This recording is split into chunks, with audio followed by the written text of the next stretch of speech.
বাহিরে তাকিয়ে দেখি বাহিরে বৃষ্টি হচ্ছে। তখনই ঘড়িতে তাকিয়ে দেখলাম ঘড়িতে তখন 8টা বেজে 10 মিনিট। সে কি, রাত 8টা পার হয়ে গেল, এখনো হীরালাল বাড়ি থেকে এলো না?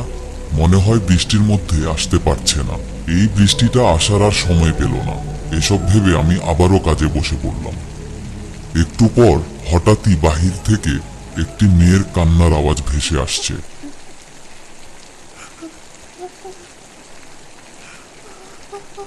এত রাতে আশেপাশে কে কান্না করছে? আশেপাশে তো কোনো বাড়িও নেই। হীরালাল, হীরালাল, একটু এদিকে এসো। ও, হীরালাল তো বাড়িতে নেই। আমি আবারও কাজে বসলাম। কিছুক্ষণ পর ঠিক আবারও সেই কান্নার আওয়াজটি কানে এসে লাগলো। আওয়াজটি শুনে মনে হয় আমার বাড়ির বাহির থেকেই কান্নার আওয়াজটি ভেসে আসছে। আমি এবার আর রুমের ভেতরে থাকতে পারলাম না। আমি রুমের দরজাটি খুলে বাহিরে তাকিয়ে দেখলাম বাহিরে একজন মেয়ে বৃষ্টির মধ্যে কান্না করছে।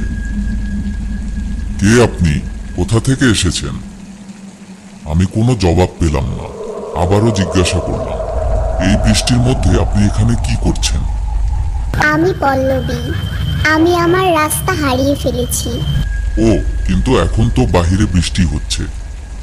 কিছু মনে না করলে আপনি আমার রুমের ভেতরে আসতে পারেন। আমি একজন শিক্ষক, আমাকে আপনি বিশ্বাস করতে পারেন। এই কথা বলতে কি না বলতেই মেয়েটি আমার ঘরের ভেতরে প্রবেশ করল।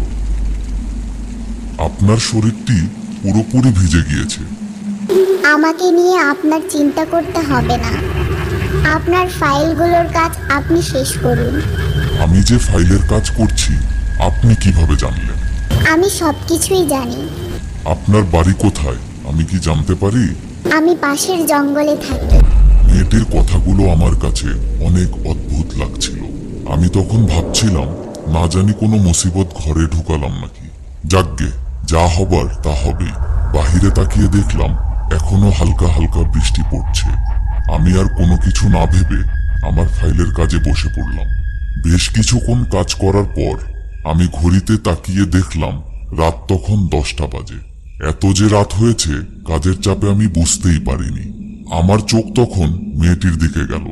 আমি ভালো করে তাকিয়ে দেখলাম মেয়েটি আমার রুমের ভেতর নেই। সে কি, মেয়েটি গেল কোথায়? এখানেই তো ছিল। কি ব্যাপার, এই হীরালাল এখনো আসছে না কেন? বৃষ্টি তো অনেক আগেই থেমেছে। কোনো বিপদে পড়ল না তো? ঠিক তখনই ভালো করে লক্ষ্য করলাম বাহির থেকে কেমন যেন একটি আওয়াজ ভেসে আসছে।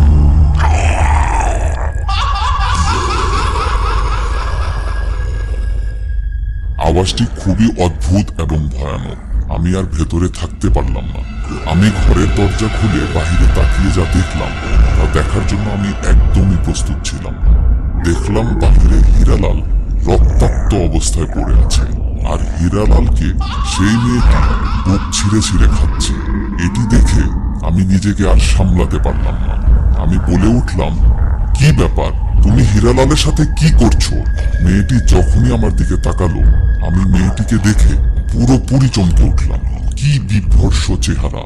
রক্তে ভরা চেহারায় তার কোনো চোখ নেই।